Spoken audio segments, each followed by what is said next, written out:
I'm 63. I am more myself than I ever have been. How did that happen? I think it comes from alignment with, honestly, who I am and with the universe. The way that we define ourselves can be changed. Aging is really about living.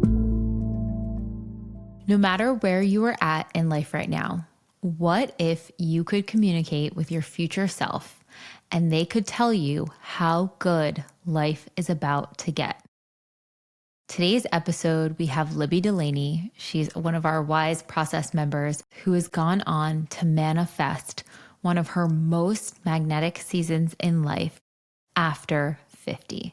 You've heard Libby's process a few years back. We'll link it in the show notes. But now she's coming on talking about a whole new passion and love that she's manifested in this season with cold water, natural waters, manifesting, writing her second book, Cold Joy, which is out soon. And really how incredible life can get when you just allow yourself to dream bigger. When you don't put limiters on yourself, when you really allow yourself to see the joy and the beauty that is around you. And what are the practices that Libby is leaning on to reconnect with her true authentic self at this season in life? It's going to be an incredible episode, huge expander of mine in so many ways. I think you guys are going to get a lot out of this one. And a couple of fun announcements in the world of TBM before we jump in. So we have the New York venue locked for the New York leg of our How to Manifest speaking tour coming this fall with Lacey and I. It's going to be at the Great Hall at Cooper Union on East 7th Street. You can check all the details on our website and landing page, but I know a lot of you guys were asking, where's the venue so we can figure out hotels, how to make a fun weekend retreat out of it. I know we have a lot of people flying in, driving in, a lot of people obviously in New York too. I'm going to share some of my favorite recs around New York, so stay tuned for that. We are sold out in VIP tickets for New York, but we still have early bird, which is $50 off. So make sure you snag those discounted tickets before it goes up to the full rate. And then we still have tickets for Austin and LA. I think we have a couple of VIP in both of those as well, but like under 10. So if you're thinking of getting VIP, get them. And when you buy a ticket to the tour, you automatically get a free How to Manifest book. And with the How to Manifest book, if you pre-order before the 21st, or if you buy a book ticket, you get a free reflection ritual. And if you are not a Pathway member yet, with that pre-order bonus, you also get 25% off the Pathway. That is for pre-orders of books for non-members only. I'm so excited to connect with you guys on tour. I mean, this is where truly the magic happens. I have so many messages from people from tour 2 years ago of how that's where they met their accountability buddy, their new best friend, their business partner. That's where they finally realized what they were settling in life and they're ready to change and shift for more. If you are someone that struggles with finding expanders or even expansion moments that like allow you to see, to believe so much more is possible, if you can get in person in New York or Austin or LA, I highly recommend it. It is some of the most potent and magnetic times. And for anyone that can't make it, stay tuned. We're going to try to figure out something for you guys as well. But if you can get in person, I would love to see you guys. And we are just so excited to go on this next few month journey. We are now in October. 3 months left of 2025, which is so much time, so much potential. And I can't wait to walk through the next few seasons with you all. Okay, here's the episode. And now a word from our partners. You've heard me talk about Armor Colostrum for years now, and that's because it continues to be one of my absolute go-tos for supporting my immunity, gut health, and hair and skin. Colostrum is the first nutrition all mammals receive at birth, nature's original superfood. It contains everything our bodies need to thrive. Armor Colostrum is a premium physician-founded concentrate that preserves over 400 bioactive nutrients in their purest form. Think protective antibodies, prebiotics, antioxidants, peptides, and growth factors. It's basically the body's original source code for repair and regeneration. It fortifies your gut wall, helps with bloating and digestion, strengthens your immune barriers in the gut, sinuses, lungs, and skin, and helps balance blood sugar and metabolism for better energy. Colostrum bioactives even support hair growth and skin radiance by reactivating follicle stem cells and collagen production. Even elite athletes have used colostrum for decades because it boosts endurance, lean muscle, and cuts recovery time in half. For me, I've noticed significant benefits in my digestion, my bloating, and my immunity response. Armra is sustainably sourced from grass-fed cows on a family-owned U.S. dairy farm, always calved first, so the newborns get what they need and they only utilize the surplus. With tens of thousands of 5-star reviews, I am not the only one who is obsessed, and there is a reason you are seeing this product everywhere. You can try Armra Colostrum and get 15% off your first order. Just go to tryarmra.com/TBM or use code TBM all caps at checkout for 15% off your first order. And now onto the episode. Libby, welcome back to Expanded. How are you doing? Oh my gosh, I'm so well. I am very happy to see you. It's been a while since you and I spoke, and here we are. I love it. I love it. Okay, so fill us in from last time we recorded. So you had just written This Morning's Walk, and you were just really cultivating this practice of the healing powers of walking and really what that can do for you. And I feel like you've gone on to have this explosion in this next chapter of your life, just co-hosting an incredible podcast and also becoming a model and all of these adventures you've gone on, like mountaineering in the snow, incredible adventures. I think you were partnered with Hoka on a couple of different things, like all these outdoors brands. And what's the other one? Ravens? I'm gonna Fjallraven.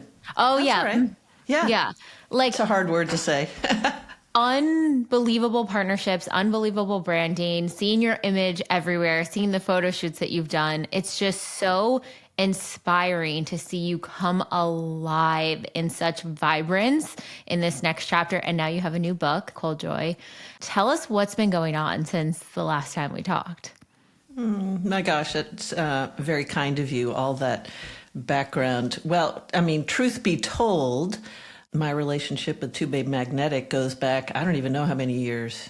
I don't know. I should have looked that up before I got on this podcast with you, but Lacey and I had a great conversation. You and I have talked, and I think a lot of where I am currently is a result of, much of your work and conversations with all of you, to be perfectly honest. I view none of this in terms of where I am now as just serendipitous. I view it as, sort of thoughtful step by step to, much like going for a walk, to get to where we want to be, and manifesting is a key piece of that. So where am I now? I'm 63. I am more myself than I ever have been. How did that happen? I think it comes from alignment with, honestly, who I am and with the universe. Quite honestly, I think I'm on the path I should be on. That's not to say I regret anything that has come prior to this. It all led me here.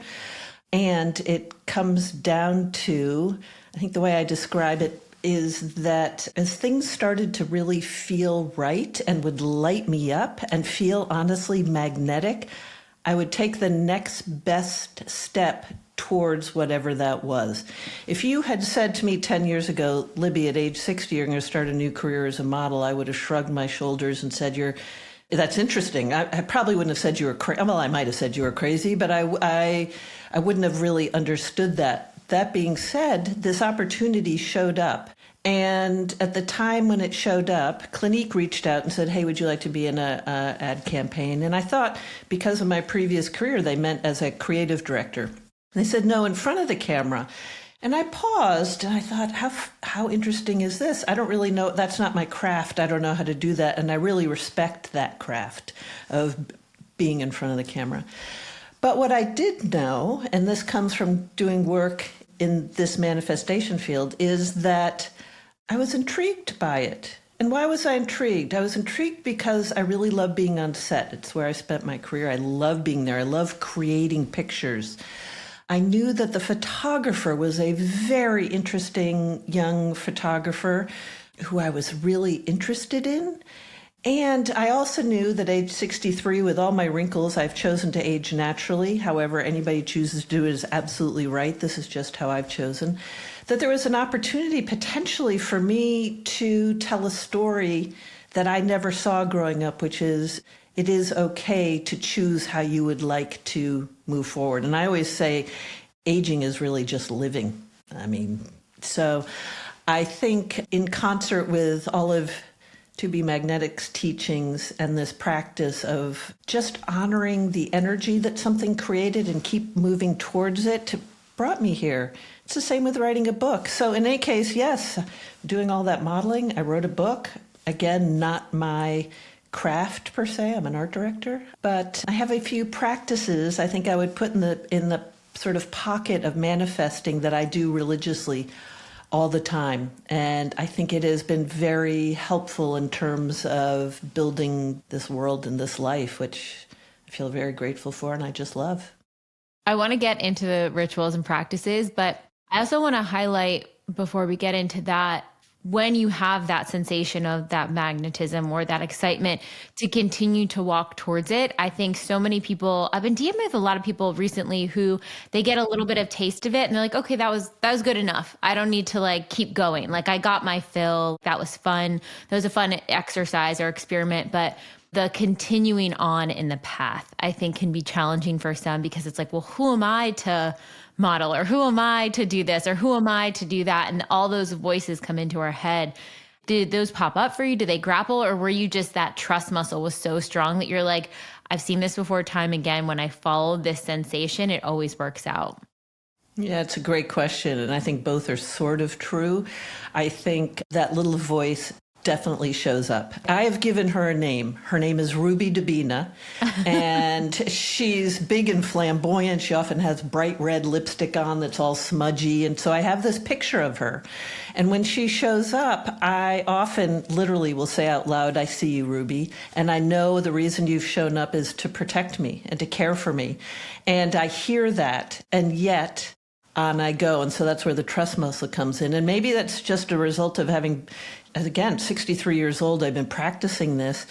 I also think it's, you keep taking little steps towards this thing. I didn't land on that set the first day with Clinique and all of a sudden this career takes off. No, it's just piece by piece. And if at any point that sort of sense of excitement or urgency or even just high energy, high vibes disappeared, I would then pause and wonder, if the opportunity comes again, do I in fact take that next step?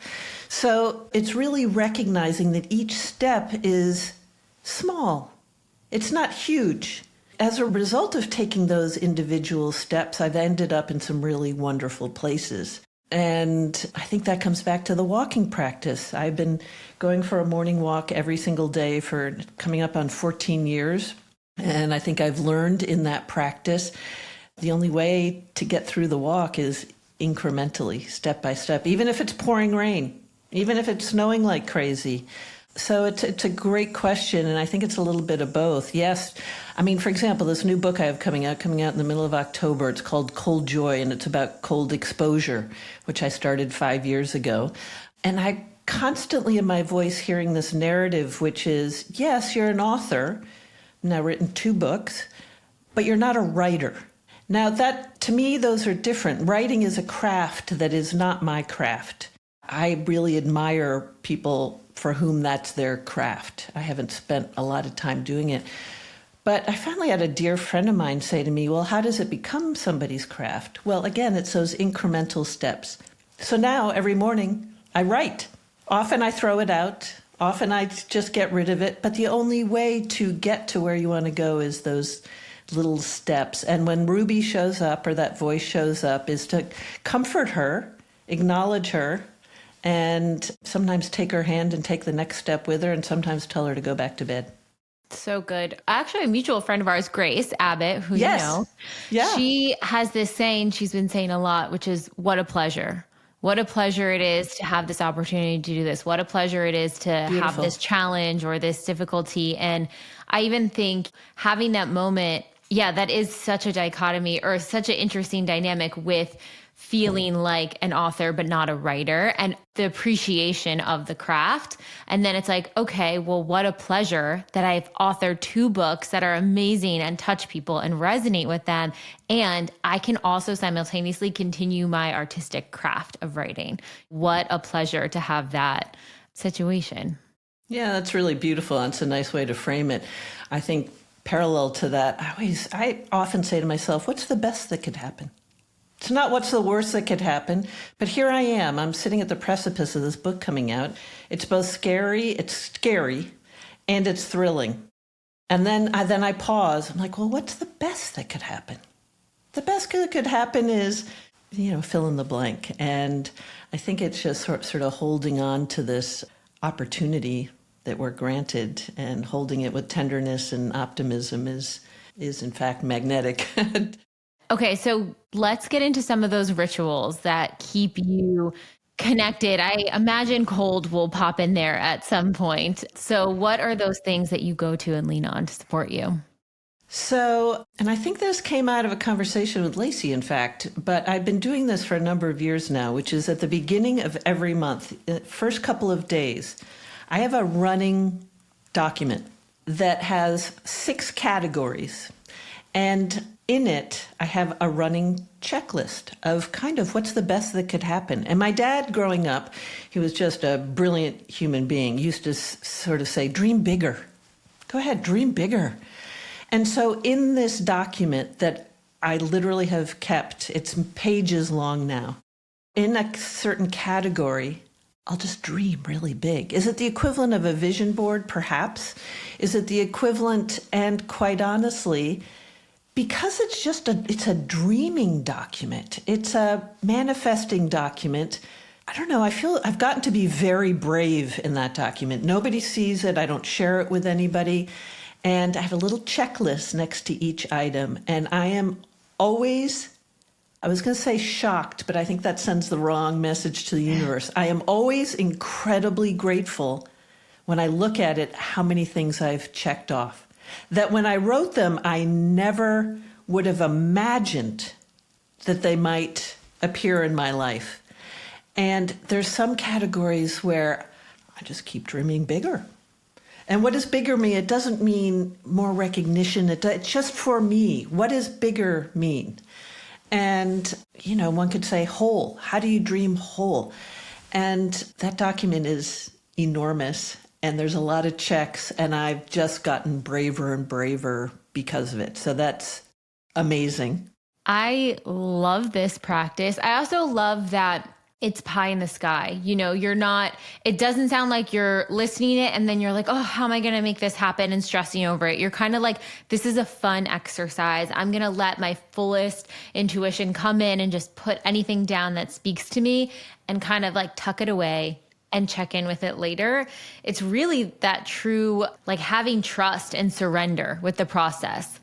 And I think it also, if I'm really grounded and dialed in, I feel like what I put on that list is kind of part of what's next on the path for me. And now I just need to keep, and it sort of feels like sometimes when, I'm like putting a check next to something, it's almost like the universe is like, right. Of course. Well done. Yay. You know what? You took that step towards that. So that's one thing. The other thing I do is before I actually log into that document, I actually just quickly, I don't spend a lot of time on this, but I write myself a letter what I learned last month. What did I learn? So it might just be a paragraph. Again, it's in the same document. Nobody ever sees it. What did I learn last month? What was hard? What was joyful? Sometimes it's just a list of 3 things. So simple. I don't spend a lot of time on it, but it is also really fun to scroll back and to say, oh, right, I needed to learn that one again. I learned that 6 months ago and then I had to relearn it. We've talked about the fact that I go for a walk every morning. I view that as a grounding meditation practice. It's a compass for me. It's a place where I can get very quiet. I'm not very good at identifying my emotions. That's a whole nother story. But I find when I'm moving, When I add motion to my emotions, I understand them better. So when I get out and I move, and I'm moving my body, I understand what's true. Those walks are kind of essential. And then I guess I just started this summer, which I really love. And I don't know how to implement it particularly, other than to say maybe I'll do it every summer. But I called it a beta season, a beta. Mm-hmm. So just trying things out, trying new things, taking classes, failing left and right, all over the place, chaotic, messy, but just trying stuff. Does it give me energy? I think I'm going to like it. So for one thing I did this summer was I'm sort of fascinated by making natural inks. Because I think of my graphic design background, I'm really interested in natural ink. So I started making this natural ink. I know, incredibly esoteric. But again, it's one of those things. Why do I judge it? I was, for some reason, lit me up. So I tried. The first batch, failure. Second batch, a little bit better. I just kept trying. I kept reading about it. Some of it, the ink that I have now, is usable and I think is gorgeous. Does anybody else think that? I don't know. And it doesn't matter. So I just sort of calling it a beta season where, in a way, I just give myself permission to try all sorts of stuff. Half of it I fail at, but it doesn't matter. You just keep trying. So I guess it's those things. It's this running list of the Dream Bigger list. It's the write myself a quick little note of what I learned last month. It's going for a walk and beta season. I'm like, there's a book idea with that, what I learned last month, but that's for the future. Who knows? We can set that out there. I love all these practices too, because they're very simplistic. They don't feel overwhelming. They feel like the little tiny check-ins. And that's something I've been recognizing in my own kind of practice and ritual. Like the things that actually move the needle in my life are not sitting down and doing this elaborate project or whatever it is. It's the little tiny things that get my energy in alignment. And from that place, anything can happen. But if I can attune to what I need to feel myself, to feel my best, they're small things. For me, ever since our talk, I adapted a daily walking ritual.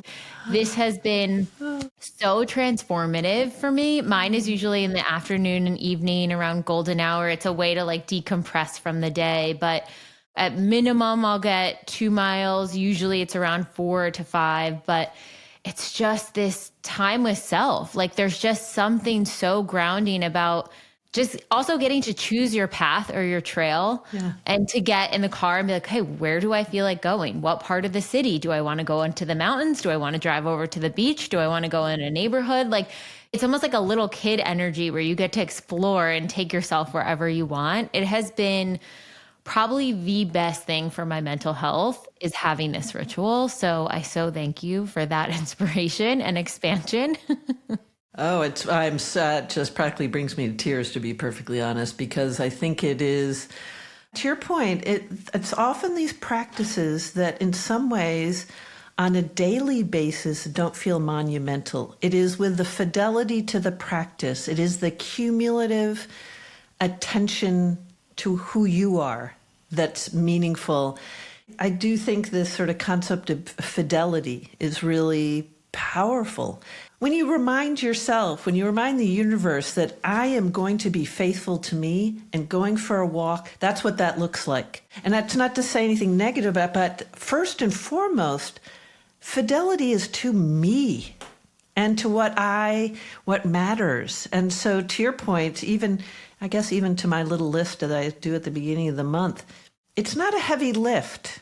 And it's really joyful and it's energy creating. And so it's not hard to do. What's meaningful is this sort of consistency and this fidelity. And the practice over time too. Yeah, I feel like I get a version of that. We have a monthly check-in workshop where it's like, okay, how are you expanded this month and what tests and triggers have presented and what are you navigating? But I like even simplifying it to like, what was the biggest lesson? Even looking at it through that lens, I think is so massive, especially because once you put it down on paper, it's almost like a subconscious commitment to resolving it in a way. Yes. Or viewing it in a new lens, or saying like, I'm intentionally aware that this is here now, versus we might know it, but once we get it out of our heads and into the paper or onto the screen, it's like it transmutes in some way. We're releasing it in a certain way, whereas it can just loop and loop and loop and loop and loop if we keep it in our brains. Yeah, it's so beautifully said. I think, and I'm sorry to keep going back to this list at the beginning of the month, but it's almost as if, to your point, you said it so beautifully, that when we actually sort of formalize it in a way by writing it down, once we commit to it by writing it down, it's almost as if, I don't know, there's a subtle different kind of energy to it versus it just sort of playing around in our head. We have committed to it. That's what my dream is. That's what I'm dreaming bigger towards.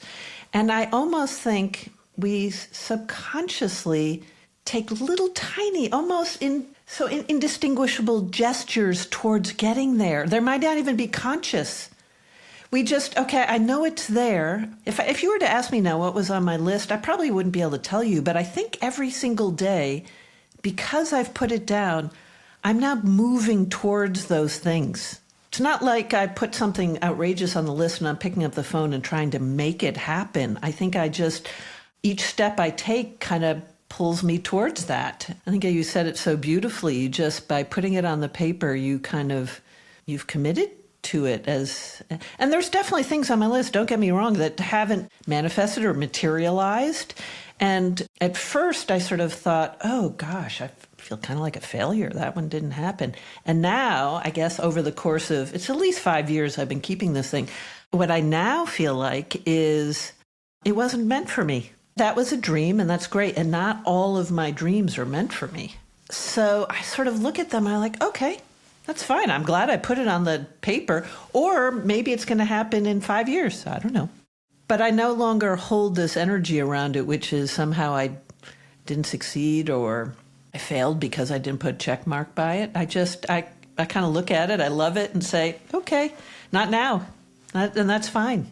And I think when you have so many check marks for other things, it's almost like, oh, this happened so divinely, so organically. I felt so led or so called in this direction, and they worked out perfectly. Why would I assume that these things wouldn't be coming because I failed? Or, I can also assume that those didn't come because it was also divine. It was also not supposed to happen in that timeline, or who knows how it's supposed to transpire. Like, I can release the expectation to it.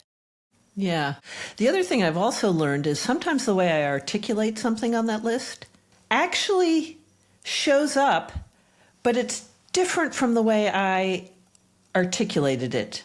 So, one thing that's on my list is, sort of having this incredible romantic partner.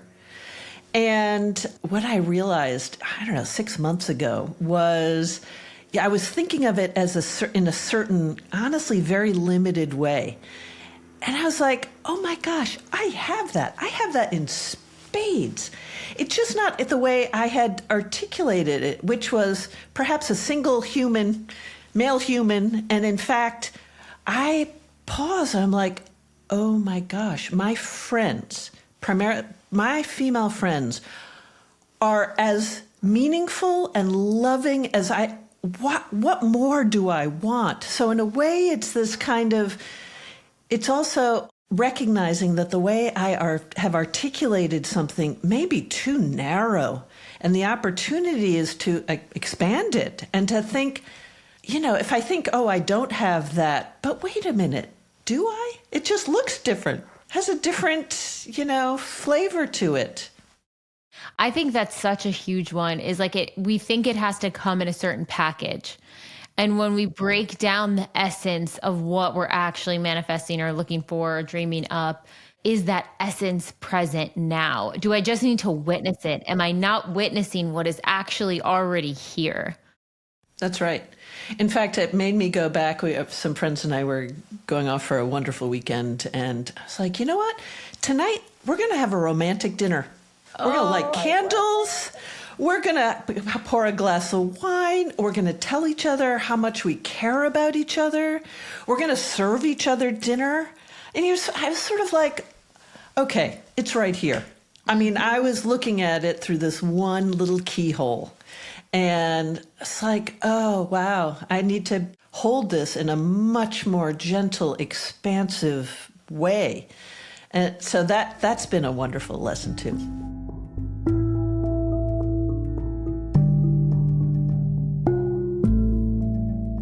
Do you ever feel like you're doing all the right things, eating well, working out, stacking supplements, but still struggling with low energy, brain fog, fatigue, glucose spikes, digestive issue, anxiety, or even random joint aches? The surprising part, some early studies show that these can all be signs of a deficiency in one essential nutrient in your body that it needs to keep your cells strong. That's C15, the first essential fatty acid to be discovered in over 90 years. When your body doesn't get enough, your cells become fragile and age faster, a condition scientists are now calling cellular fragility syndrome. And when your cells weaken, everything from energy to mood to metabolism can suffer. Fatty 15 is the pure optimized form of C15 that helps repair your cells and protect them from future breakdown. That means healthier liver function, stronger red blood cells, steadier glucose handling, and sharper cognitive health. On top of that, many people notice less anxiety, better sleep, and even healthier skin and hair. For me, I've noticed significantly less brain fog, better digestion immediately when taking, especially if I've been off of it for a bit and then I take it again. I notice the exact same day, my digestion is running so much smoother, my metabolism seems to have sped up, and I notice my energy is cleaner and clearer throughout the day. Fatty 15 is backed by over 100 studies proven to deliver 3 times more cellular benefits than omega-3s. So if any of those symptoms sound familiar, it might not just be stress. It could be low C15. Try Fatty 15 today and get 15% off your 90-day starter kit at fatty15.com/TBM or use code TBM all caps at checkout. Again, that's code TBM all caps at checkout for 15% off your order.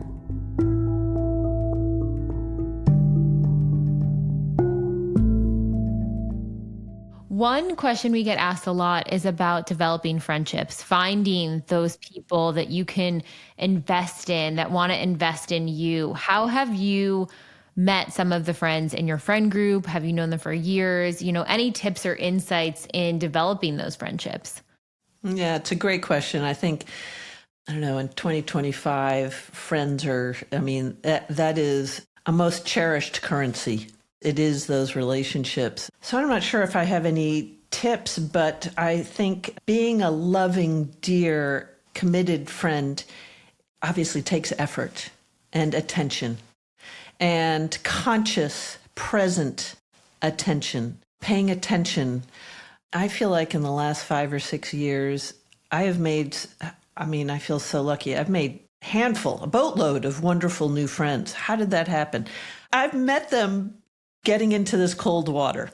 And that sounds very funny, but it was about 5 years ago as the pandemic. Some friends and I drank on a walk. We just jumped in the water and honestly, we got out. We were like, oh my gosh, what just happened? All the light switches went off. And we were giggly and laughy and joyful. And it made us feel so playful in this time of the pandemic, which felt so heavy and isolating. In any case, fast forward, as we mentioned, I have a book coming out, Cold Joy, comes out in the middle of October, and it's about this practice of getting in the cold water. And here's the thing, I get in the cold water with this incredible community, primarily of women, although not exclusively. So it's back to your question, how does one make new friends? I think it's finding a shared experience that you, on a regular basis, share this experience with other people, whether it's a run club, whether it's a book club, whether it's a, cooking group. So the thing about this cold water that also actually has a little cheat code, a little unlock, is that when you do something with people, it's a little hard, requires a little bit of bravery. There's a level of intimacy that comes with that. So I get in the crazy cold water. We cut holes in the ice. We get in, we hold hands, we hug when we get in because we're so proud of each other. And the thing that happens is I am so proud of my friends when we do this. You can't help but truly love them and be happy for them. And so I guess the invitation is to find some place where you can overlap with a group that you have a shared interest. I happen to think if it's a little bit hard, there is something that comes from that, because knowing that it's hard immediately means that you hold the other person with tenderness and care because you know it's hard. The other thing about getting in the cold water with each other is we're all in our bathing suits, which means, I have to say, for women, is an intimate place. I can't tell you how many women come up to me and say, I haven't been in a bathing suit in a decade because I don't like this. They start pointing to their body.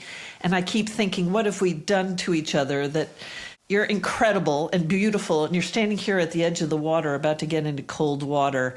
And you know what? You're beautiful. So that in particular, with regards to this community, makes it very intimate. We're in our bathing suits. It's hard. It's sort of, I think, like being on a sports team together. You go through ups and downs, and you're trying to accomplish something. Not that we're trying to accomplish anything, get in the cold water, but it's hard. And there's a regularity to it. So that rhythmic meeting at the water's edge, doing something that's hard, that's a little intimate, are powerful forces in creating a dynamic relationship. But I think it also requires us to consider putting ourselves into maybe slightly uncomfortable situations, to trust the other people to hold your beauty, your tenderness, your needs, your wants. And that happens when we put ourselves in slightly tender situations. Not risky, not unsafe, just tender. That was one thing I was thinking about when you were talking about that, is the safety piece, the safety you're creating to show up in your bathing suit imperfect and feel loved and feel accepted. The safety to talk to someone. I know for me, going in a cold plunge tank is one thing. Actually going into the ocean or the water when there's ice down would be terrifying, also exhilarating, I'm sure. But to have a community with you that's like, hey, this is scary, I get it, but we're going to all go in together. You've got this. We're here for you. If you have any, things coming up, we're here for you. Like that attunement, it's got to be also so healing to be seen and supported in that way. Yeah, I mean, there have definitely been times when, a small group of us, say 4 or 5 of us, and it'll be really cold out. And, sometimes we look at each other like, what are we doing? Well, I mean, we know what we're doing because we love it. But there have been times where we all acknowledge that as we're walking to get in the water, we've just cut a hole in the ice, that sometimes, as we were talking about, that little voice shows up. So I grew up hating the cold. I mean, that's a whole nother story. But every now and then, that voice and that fear shows up. And so what does one do? There we are. And I would say the people that I get in the cold water with, we all know each other well enough now that sometimes all I have to do is reach over and hold one of their hands. I don't have to say anything. I don't have to say I'm scared. I don't have to say that voice in my head is showing up. Nothing. I just hold their hand and they'll look back and look at me and just like smile, like I get it. And here we go. I got you and I love you. And honestly, the joy that comes from being seen and loved and held with that tenderness is, it's what life's all about, isn't it? Okay, so talk about cold joy and this practice, this ritual. I think a lot of people, it's so hugely popular right now. You can't turn anywhere without seeing someone doing a cold plunge or talking about cold plunging. How did you come to relate to it in a way that felt good for you? Because I think there's a very, for lack of a better word, hyper masculine, go in and you have to stay in for a long time and it has to feel like this. And I feel like you have opened my eyes to such a divine feminine power in doing it, but also listening to your body and what your body needs, not forcing it through, but actually alchemizing the power within you to do something you're proud of, but also not pushing yourself too far. So tell us everything. Well, honestly, you hit the nail on the head. I do believe that right now, in our culture, in our social spheres, what we see is a lot of, call it bravado, and how long have you been in? How cold was it? And I have to say, when anybody asks me that, the answer is it completely varies. Is it cold out? Is it windy? Is it icy? Am I dehydrated? Do I have jet lag? And so there is no answer and there is no right way to do it. I think your observation that the dominant narrative right now is a lot about time, and it's kind of grin and bear it, like, and just work your way through to get to it. I would say the way I like to call our mermaid friends mermaids, we just like to get in the water together, and it's very soft. I think we try and do a very thoughtful job of saying to each other, whenever you need to get, you're not better or stronger because you stayed in longer. That's not a thing. The fact that you're even here is pretty amazing. We all know that on any given day, each of our thresholds is unique and different, just as with everything in life. And that we're going to keep each other safe, and we're going to try things that maybe we thought we couldn't do. Really, the thing about getting in the cold water for me was, as I mentioned, I grew up hating the cold, or that was the narrative that I held. That was one of my identifiers. I mean, to be perfectly honest, I was the jackass in the office that when anybody turned the air conditioning down to, I don't know, pick a number 67, I was like, ooh, got to get my puffy coat because I don't like being cold. Well, I live in New England, and it's a really limiting belief. To say that and identify that and concretize the fact that I hate the cold is limiting. So part of what started to happen as I started to play with the cold was to say, hey, can we change these definitions we have about ourselves? It also just so happened when I started getting in the water, a lot of things in my life were changing. My relationship status, my work sort of framework was changing. So a lot of things that I used to identify myself were wobbly. So I sort of thought, what if I look at this other thing that I used to identify myself, which is I hate the cold, and I explored how porous is that? Am I just hanging on to that with such control that I believe it? What if I didn't believe that anymore? What if I just changed that narrative? So I sort of started getting in the cold water to see what happens when we take these things that we use to identify ourselves and played with them a little bit. See how soft the edges are. Because then when I learned that that definition was porous, then these other two things that seemed very hard, that I identified with as a married person, those things I could also then begin to play with. Those were also, they had softer edges, and that they were porous, and that the way that we define ourselves can be changed. And some of it is exploring those definitions. Some of them is letting them be, softening around the edges. So that's sort of why I continued with the practice. And now it's really, I can't imagine my life without the cold, which is such a change because, again, I identified myself exactly the opposite 5 years ago. And so it was a real lesson in looking at identity. So the book Cold Joy is a little bit about the practice. It's a little bit of story. It's a little love affair with the mermaids and stories that we've been through together. And maybe ultimately it's an invitation for anybody who's sort of cold curious to begin to think about it. And to your point, your beautiful point, which is there's another way to approach cold that maybe is less, I don't know, hard-edged and almost competitive. There's sort of a component of the narrative I see now that has a competitive edge. And I don't think that's where the biggest lessons reside. I mean, for me, it's a very expansive place and fun to explore. I've only done a cold plunge probably maybe like 10 times.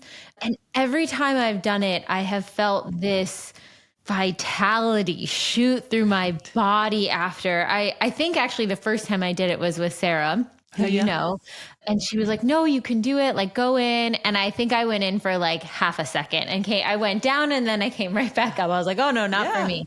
And then my body adjusted and I was like, I kind of want to try again. Like that felt really invigorating. I think I'm going to try again. And then I went back in again. I was able to be in there for a little bit longer, tolerate it, sit with the sensation, sit with the feelings. And my fiance and I just went to a Airbnb in Arrowhead and they had a sauna and a cold plunge there. And I was like, okay, I am going to test this out. And I felt so good, so clear. It felt like it lifted brain fog. I felt so in my body. So what would you say for, if someone doesn't have a cold plunge or access to it, where to start? And also my question selfishly is, if someone has access to a cold plunge or could get one, like, should they go in every day? Is it safe to go in every day? Like, what do you think around all of that stuff too? So number one, I'm not a doctor. I can only share with you my experience. The truth of the matter is, in many ways, there's very little science around it. There are definitely people who are doing some research and measuring all this. There's a really smart Dr. Susanna Soberg, who, sort of talks about temperature and timing, which I'll tell you about. The truth of the matter is, really, this practice has been around for decades. Think of the Nordic countries. They've been doing it forever. I will say, however, though, interestingly, traditional Chinese medicine is not a fan of cold. They tend to stay away from it. So really all I can tell you is my experience, which is when I have access to it, I go in every day. And I spend a lot of time on the West Coast, and I get in with a group out there in the San Francisco Bay. The water tends to be low 50s. So I get in every day. And some days it's short, some days it's longer. Sometimes we get carried away because we get in the water, we start chatting, we get out, and there we are. So I think Dr. Susanna Soberg sort of references a temperature, anything below about 60 degrees Fahrenheit. I think that's right. And she will say on average 11 minutes a week is great. And that anything beyond that, she hasn't seen in her research that there's much benefit. Now, the only thing I would say to that is I see benefit every single day. So I feel like I'm awake. It feels like the light switch has been turned on. The dopamine hit is really powerful. In fact, when I was writing this book, I have just a metal tank in my backyard. It's a stock tank. I fill up with a hose. When I'd get stuck, honestly, I'd go get in it for a few minutes. All of a sudden, slurp up the dopamine. It's a little bit clearer.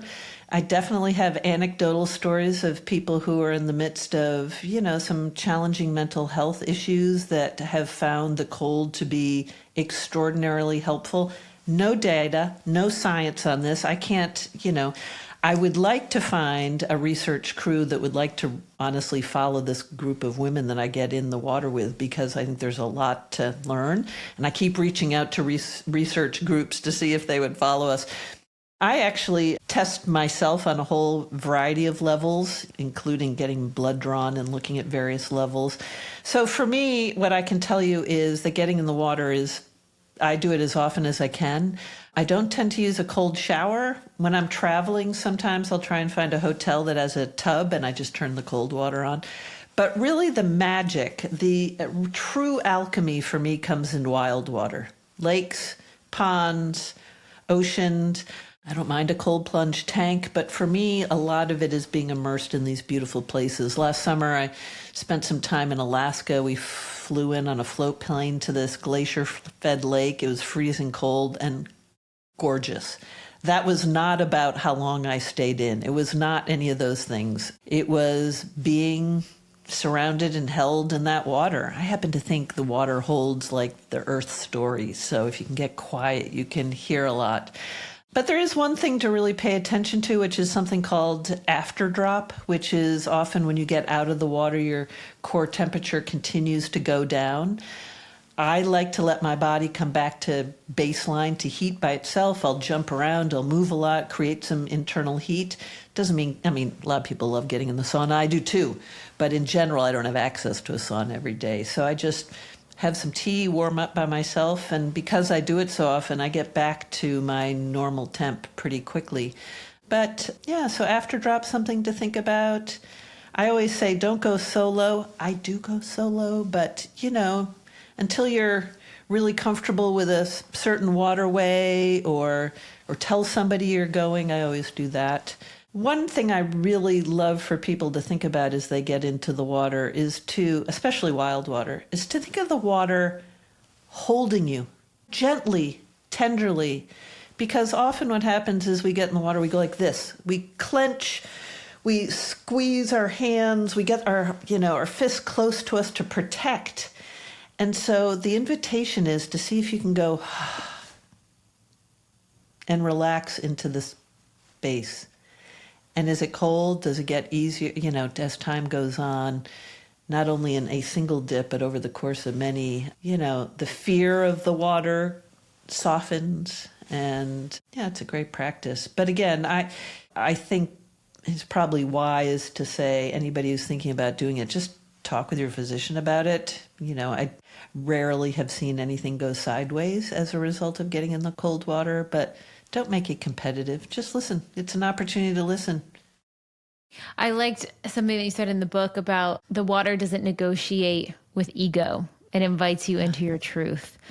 I think that is also another hidden benefit, especially the wild water. That's another benefit of just the medicinal nature of being in water our water, especially when you're in oceans and lakes, and think of how vast and how much life is beneath you and touching you and the history and all of the things to be immersed in that. I always say the dip in the ocean is always so, so healing for so many reasons that we have no clue, but you can feel it when it's different.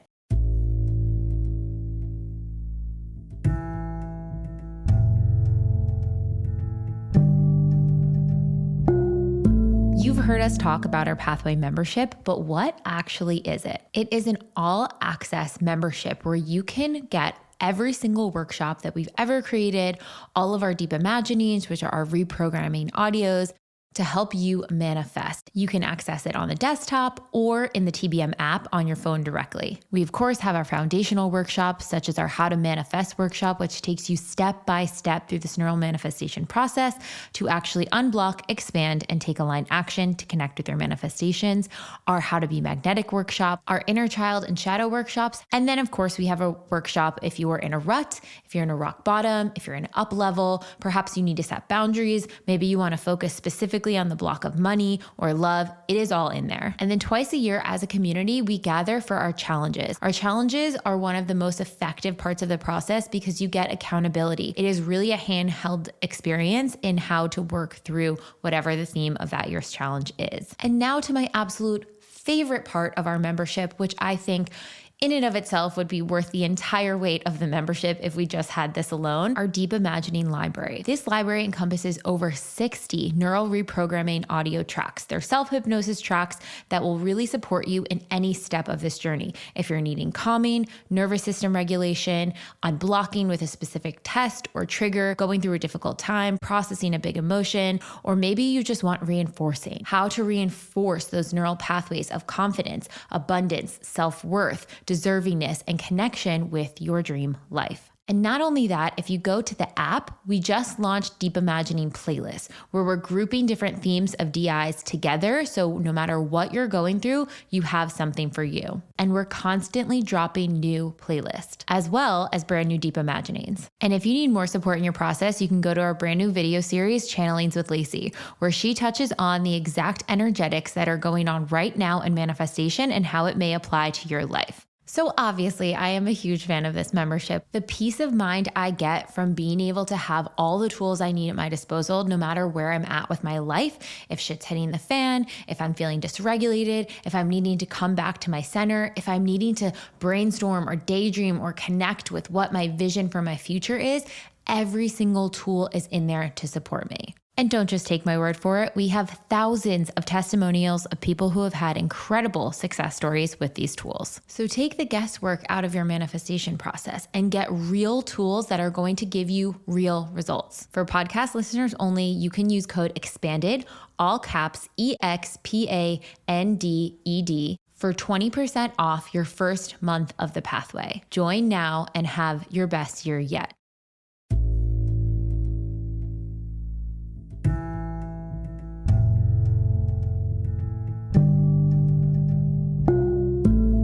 What are some of those other lessons those almost like hidden lessons that you have found within the cold water?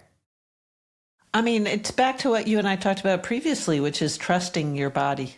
I think a lot of us, well, I'll speak for myself. I didn't necessarily trust what my body was telling me, or I ignored it, so when you get in the water demands you pay attention. You get to presence very quickly. It's like a meditation in many ways, right? You get in the water, you have to pay attention. You're not thinking about the list of things that has to happen. You're not thinking about what's happening in our world. You are right there at that moment. And I think anything that provides an opportunity for us to be extraordinarily, exquisitely present is a beautiful practice because it's so easy to be disconnected. So as a tool for presence, it's a pretty powerful one. I also believe that the water, it was once our tears. It was then a cloud, and then it was our tea, so it's like this incredible, being in that wild water. It's like being part of this really dynamic, holistic ecosystem. And I think that's a wonderful reminder. It makes you humble and can't help but be grateful when I can't help but be grateful when I'm in the water. I'm curious if you have this experience. We did our money challenge over the summer, and so much of it was redefining our relationship to abundance. What does abundance really mean? What does it really look like? And how nature is one of our best abundance expanders because it shows us the infiniteness, the vastness. It doesn't strive for more. It just is and blooms and goes through cycles of pruning and death and then returns and all the things. Have you felt a deeper connection to that abundance when you're in the water? I feel it when I'm surrounded by trees and nature, but I imagine immersed in the water, you feel it on a totally different level. I think what I've come away with, and again, it may be my age, but it's like the most powerful currency we have is time, energy. Yes, there's the financial component. Yes, absolutely. And that's important. And there is also this other currency that, to your point, you can't help but feel when you're in the natural world. And one could argue, I guess at age 63, I would argue the most valuable currency there is on the planet is our own personal energy level and time. And, one could argue love too, and that is certainly true. So I guess when I'm in the water, I feel that sense of time, or I understand it, as you sort of beautifully put. There's a different sense of time when you're in the water.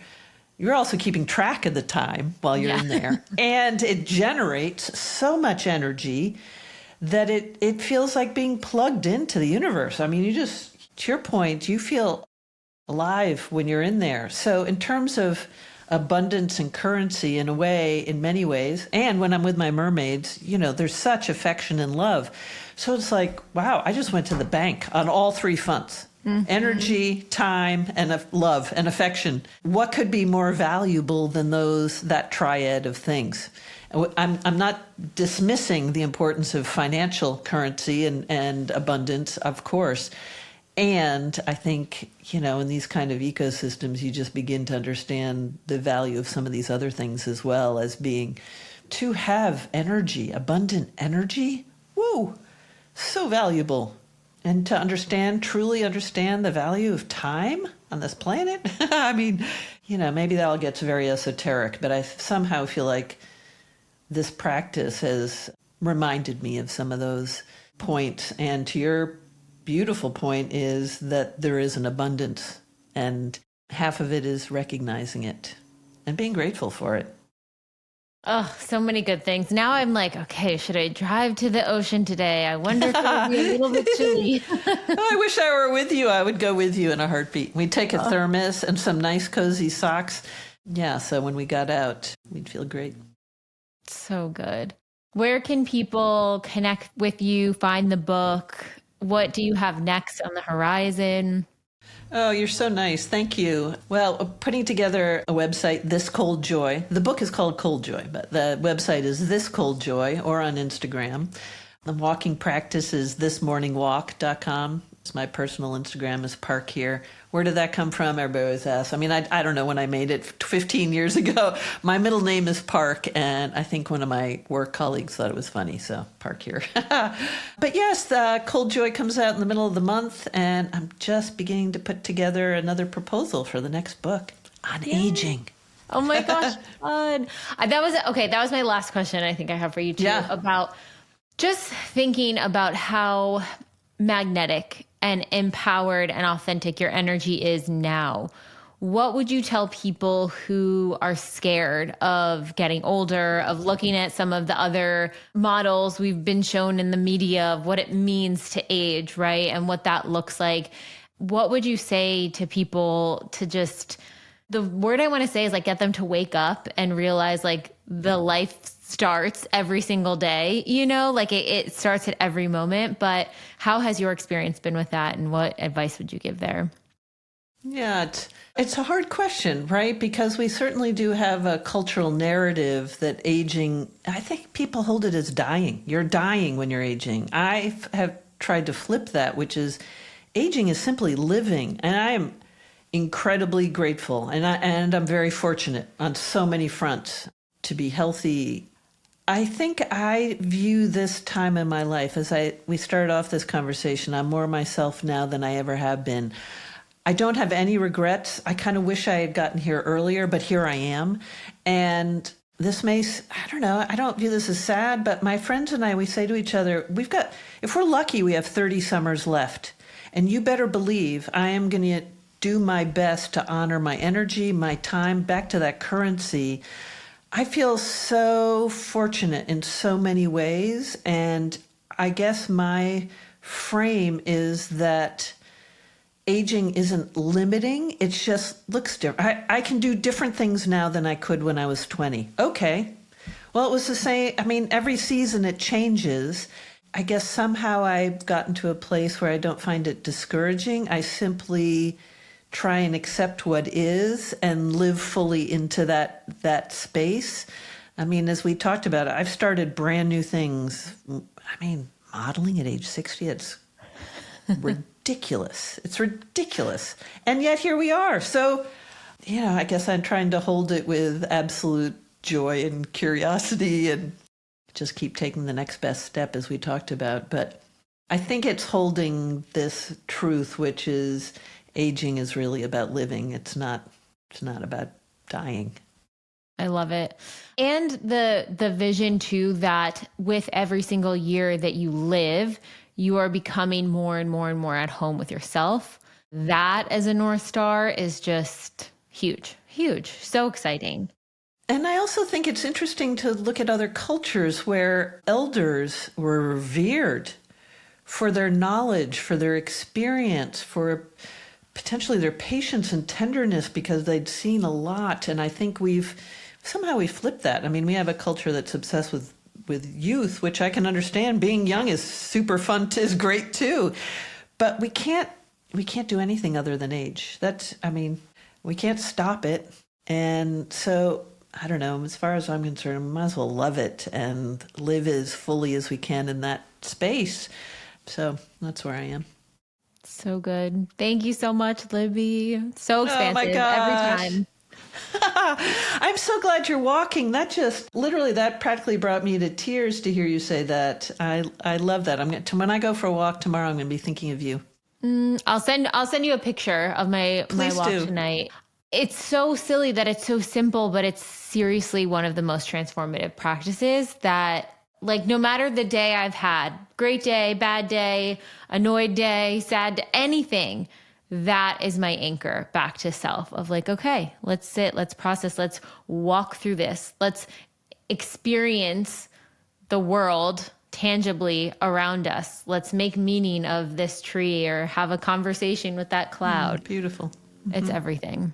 No, it is. And I think I've certainly had people say to me, Lib, it's just walking. I'm like, that's the point. Mm-hmm. That's exactly the point. Right? We don't need to make it any more complicated than that. And I think that's what's really beautiful. Well, thank you for this conversation. You always ask the best questions. I love it. And thank you to Be Magnetic and all the practices that you share, because I think the truth of the matter is we at our core are incredibly expansive human beings. Mm-hmm. And I think half of it is enthusiasm. When you're enthusiastic about something, it's really contagious. And I think that's certainly part of your teaching. So thank you. Thank you.